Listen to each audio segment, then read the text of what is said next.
In the outer rings of the Triarchus cluster, where empires rose and fell like the tides of forgotten stars, the warlords watched a pale blue planet with increasing interest. Earth, unassuming, unspectacular by galactic standards, had somehow resisted incursion, not through sheer strength or technological might, but by something stranger. Reports were inconsistent. Whole squads of genetically enhanced soldiers had vanished without trace. Drones returned fragmented data, blurred flashes of jungle, ruined buildings, a figure never quite caught in frame. To the warlords of Celestial Fracture, it was an insult. Each warlord, in their pride, sent a hunter. They were the elite, living weapons forged in the crucibles of conquest. There was Kareth, of the Vorkali clade, whose optic tendrils could see the electromagnetic whispers a heart's hesitation. Urash Ten, bred in the basalt wombs of Shahal, whose blood was laced with liquid metal and who had never failed to extract a target. And Xar, silent and cloaked in psionic armor, a predator whose kills were often felt before they were seen. They came in sleek drop ships that sliced through Earth's atmosphere like silver blades. From orbit, Earth was mapped, sectioned, and deemed archaic. Cities lay in ruin, dotted with the blackened skeletons of skyscrapers and silent highways. Humanity, battered from prior planetary invasions and internal collapse, had scattered. Military infrastructure was shattered. No orbital defense remained. The planet was ripe, too ripe. They began in the northern hemisphere, moving with algorithmic precision. Cities fell quickly, though, strangely, many were already abandoned. Resistance was minimal. Then, as they swept southward, the first anomaly occurred. Urash 10's signal vanished. His telemetry spiked for a second, heat pressure, a microsecond pulse of kinetic energy, and then silence. The others dismissed it. Earth was filled with hazards, mines, collapsing structures, biochemical decay. But then Kareth fell. His death was slower, recorded by a proximity drone. A single projectile, fired from 2 kilometers away, pierced his central cortex node. No warning, no trace. A kill with surgical efficiency. Xar paused. This was no coincidence. He dispatched 2 scouting hounds, semi-autonomous constructs built to detect neural patterns across vegetation and rock.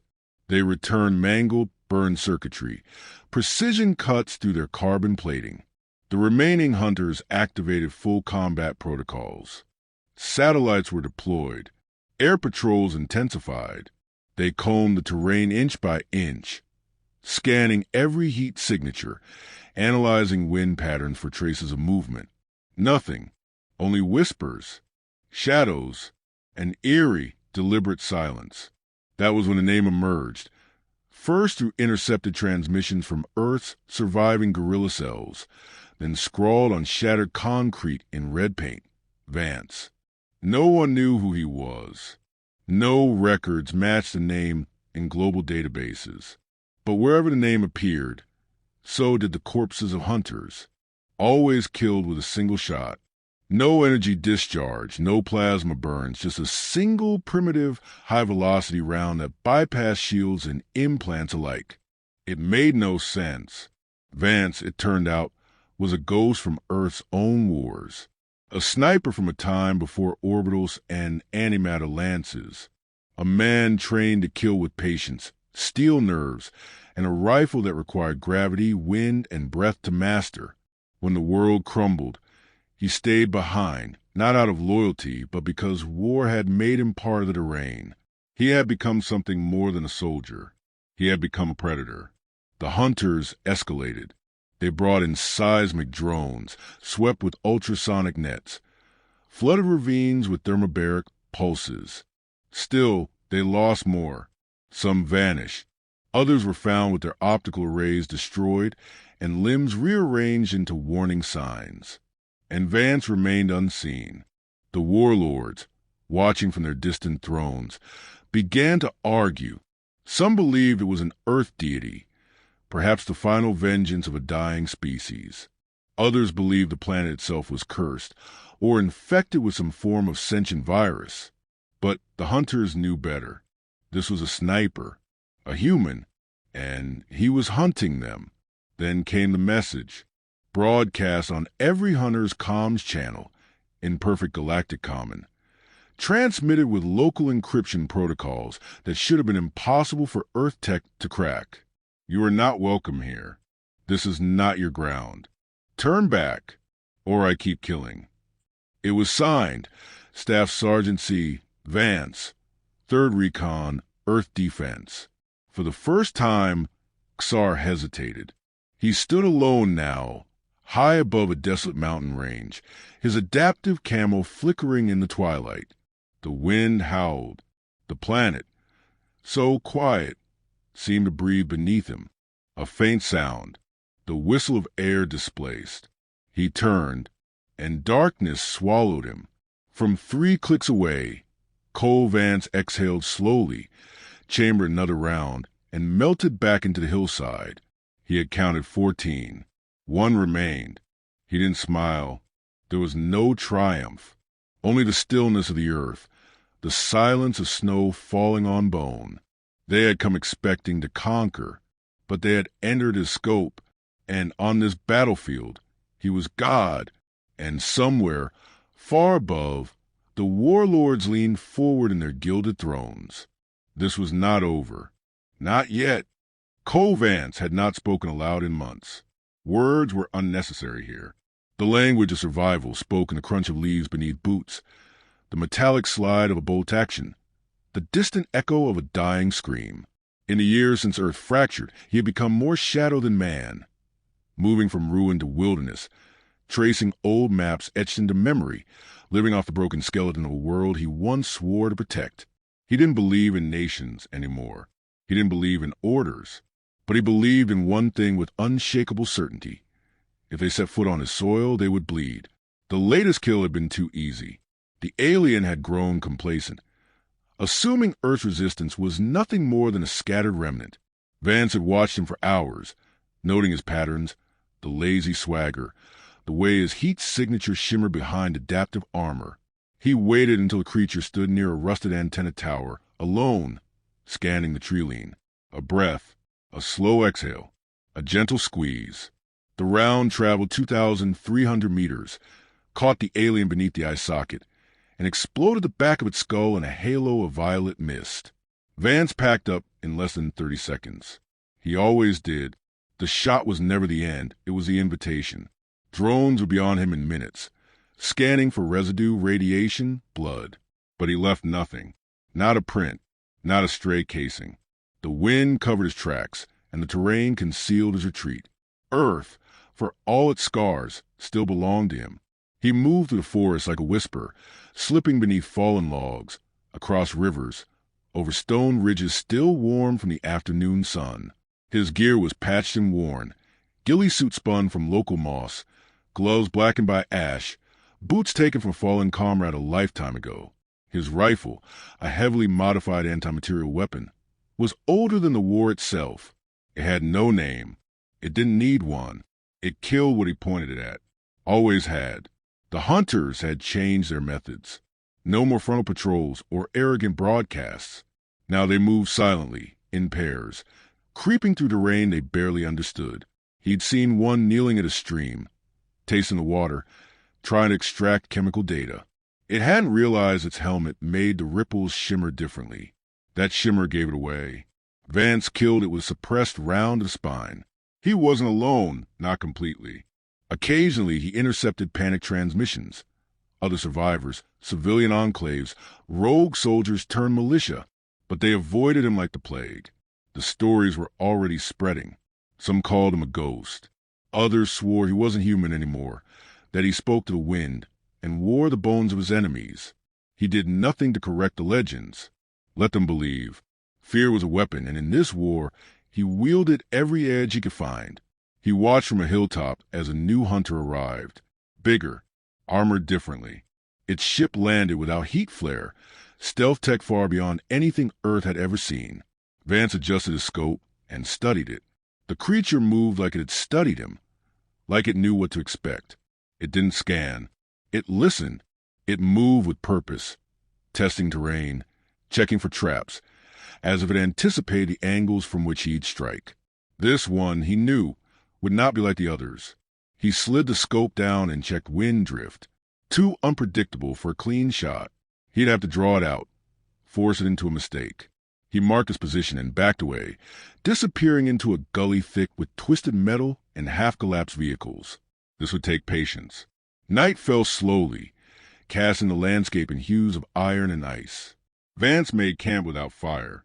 He consumed a ration bar in silence, listening to the wind rattle through the broken husk of an old train car. He could feel the pressure building, something shifting. The warlords were learning.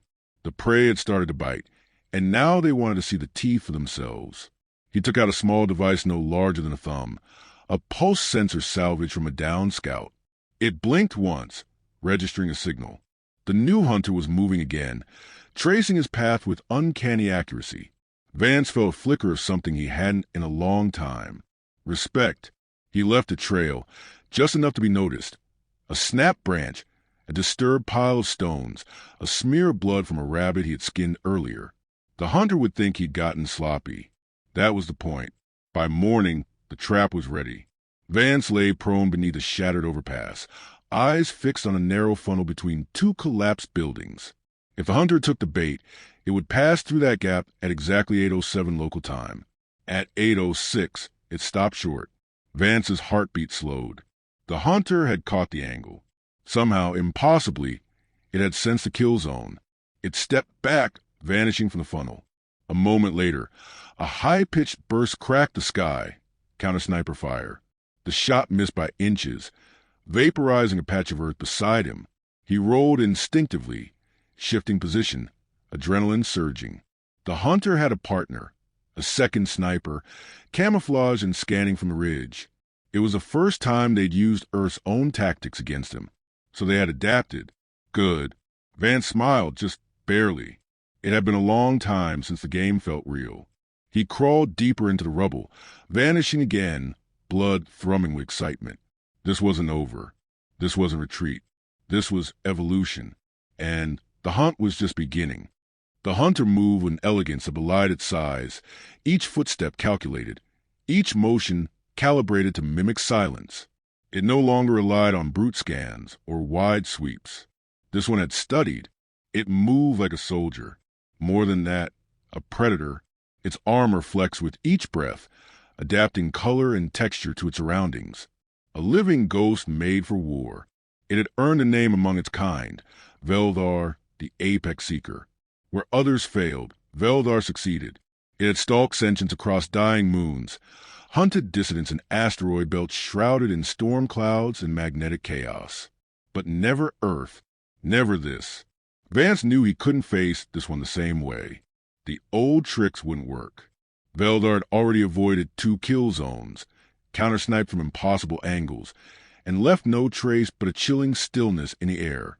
Vance had once thought himself unrivaled in patience, but this creature was testing those limits. He found himself reevaluating everything: approach, escape paths, even the way he breathed when near the edge of scope. He didn't fear it, but he respected it in the way one respected fire after a close burn. In the days that followed, their deadly dance took on a rhythm. Vance would strike, not to kill, but to test. A ricochet here, a delayed detonation there. Veldar responded in kind, setting false trails, placing decoys that mimicked heat signatures with disturbing accuracy. Their battlefield stretched across a ruined cityscape.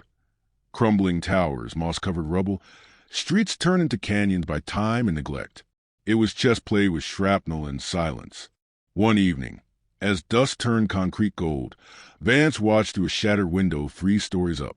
A glint caught his eye, a fragment of movement at the corner of a rooftop across the boulevard. He froze. There, a shift in the light that didn't belong. He didn't move to fire. Instead, he inhaled slowly and waited. 5 minutes passed, then 10, then 20. A shape, subtle and impossibly patient, began to inch forward. Veldar was tracing his position, committing to an approach that would have fooled anyone else. Vance allowed it. He stayed limp, heartbeat low, counting the seconds. He had planted nothing in that room, no traps, no backup exit. But he had known Veldar would come. At precisely 23 minutes in, the floor beneath Vance's position gave a soft groan. Dust stirred. Veldar pounced. But Vance was already gone, slipped through a vertical shaft in the wall, and vanished into the lower levels. A faint click echoed as a counterweight disengaged. The entire structure above imploded in silence, drawn down by charges lacing the wall struts. Not enough to kill Veldar, but enough to bury the Predator under 5 tons of steel and stone. Vance didn't wait to confirm. He moved, fast and quiet, through forgotten subways, past graffiti older than the invasion. He knew better than to assume the kill, but it would buy time. Above, smoke curled into sky, drawing a lazy spiral over ruin. The moment was temporary. The silence wouldn't last. He returned to a hideout he hadn't used in weeks, an old hydro substation fortified with repurposed drones and steel-plated doors. Inside, maps covered the walls, annotated with patterns of movement, sightings, satellite wreckage. He reviewed the footage, rewound drone feeds, analyzed the angle Veldar had taken. Each frame told him something new. The hunter wasn't just stalking him. It was learning him. He scrubbed the sequence, paused, enhanced the frame. There, a signal beacon, faint and embedded into Veldar's spine. A tracker, but not for communication, for observation. Someone else was watching. The thought twisted in his gut like wire. The warlord hadn't just sent Veldar to kill him. They'd sent him to study him. This was a test, a blueprint for how to kill humans, how to unravel the last threat Earth posed. If Veldar succeeded, they wouldn't send more hunters. They'd send armies. That night, Vance didn't sleep. He dismantled his rifle and cleaned it with slow, precise hands, each motion guided by ritual more than need. He whispered numbers to himself, distances, wind coefficients, previous kill ranges. Anchors. Things that kept the mind steady when everything else felt like glass underfoot. By dawn, he made his decision. He would draw Veldar into the final place, a place he'd reserved for the worst-case scenario. He packed only what he needed: rifle, 3 magazines, a pistol with 2 mags, a knife, a single thermal charge. The rest he left behind. There would be no second engagement. This had to end, one way or another.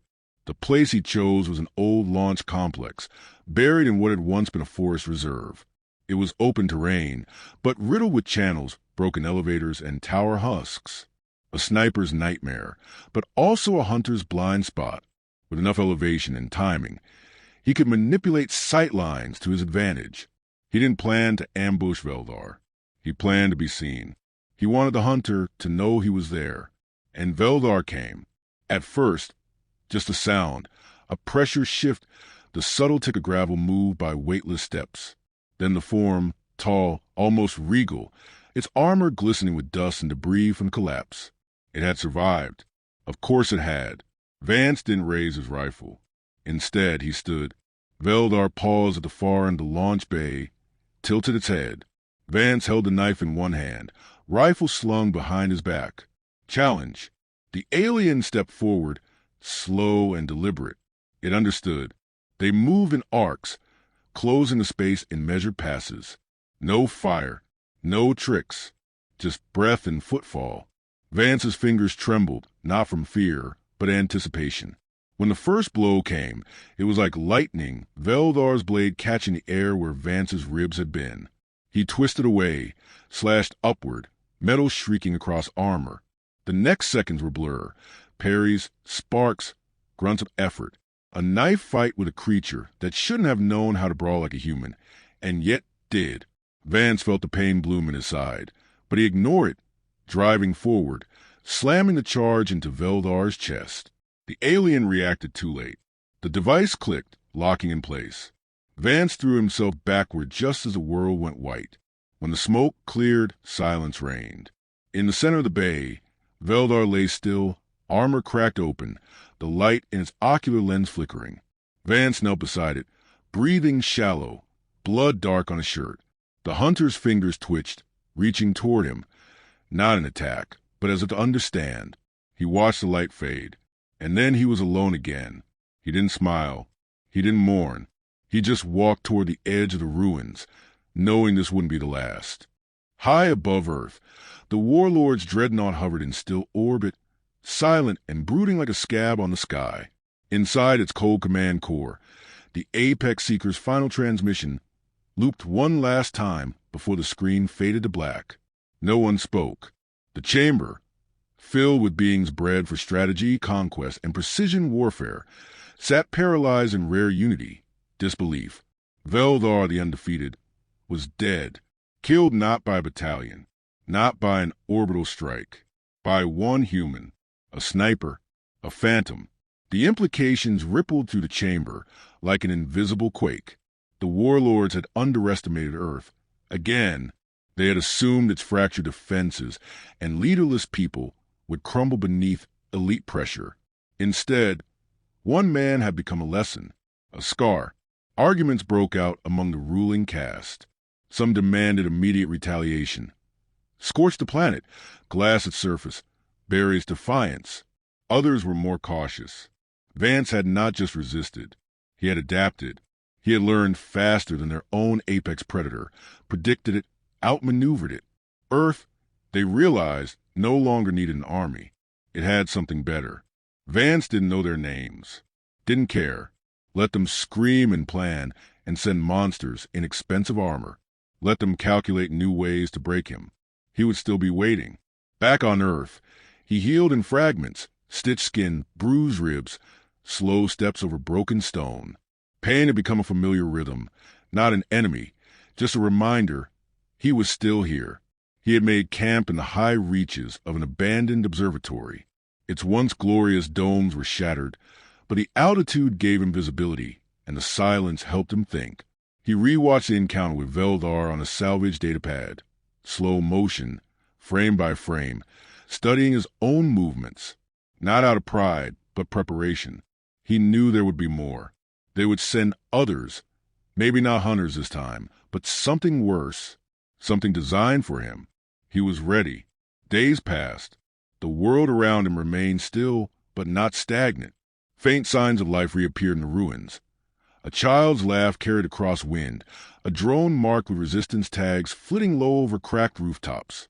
Messages etched in chalk and firelight, symbols of survivors communicating across miles. He wasn't the only one left. The data drive left by the scout remained unopened for days. He stared at it each night, like it might bite. The note inside still echoed in his mind. We've seen what you're doing. You're not alone. Signal us if you want to fight together. If not, keep doing what you do. We'll watch. We'll learn. It was the first time someone had acknowledged him, not as a ghost, not as a rumor, but as a man, a soldier. He activated the drive on the seventh night. It was encoded, but he cracked it easily. Inside were maps, resistance node locations, supply caches, encrypted comms, frequencies that hummed with the voices of fighters hiding across continents. Some were military remnants. Others were scavengers, engineers, farmers who had refused to die quietly. He listened for hours, didn't speak, just absorbed. Then, for the first time in years, he opened a line. Vance, Southern Ridge, copy if able. Static answered. Then a click. Then a voice, young and ragged with disbelief. Holy hell, you're real. He didn't smile. Not really. But something lighter settled in his chest, an unfamiliar warmth that hovered just shy of hope. In the following weeks, coordination began. He didn't become a leader. He had no interest in command. But he became a symbol they could reach. Resistance groups adapted his tactics, studied his engagements.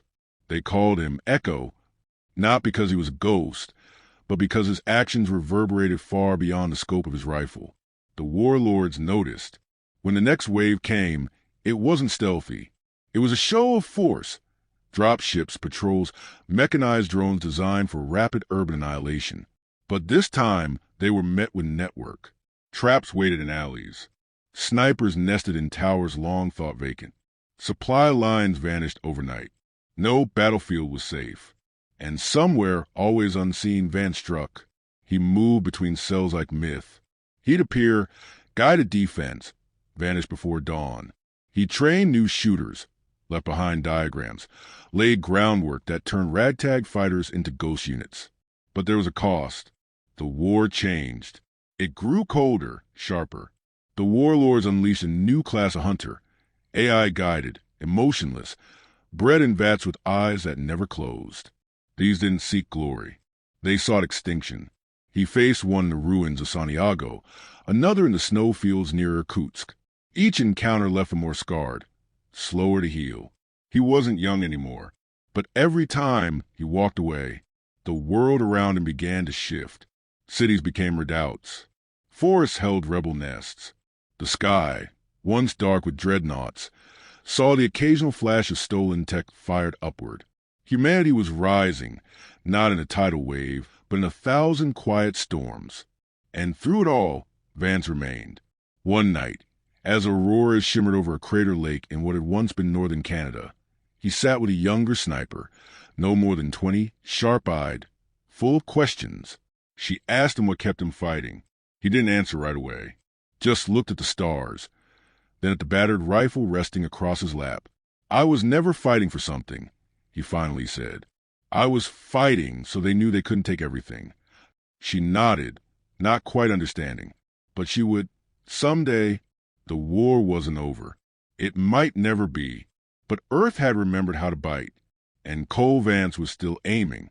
Somewhere beyond the wreckage of orbit, the warlords watched and hesitated.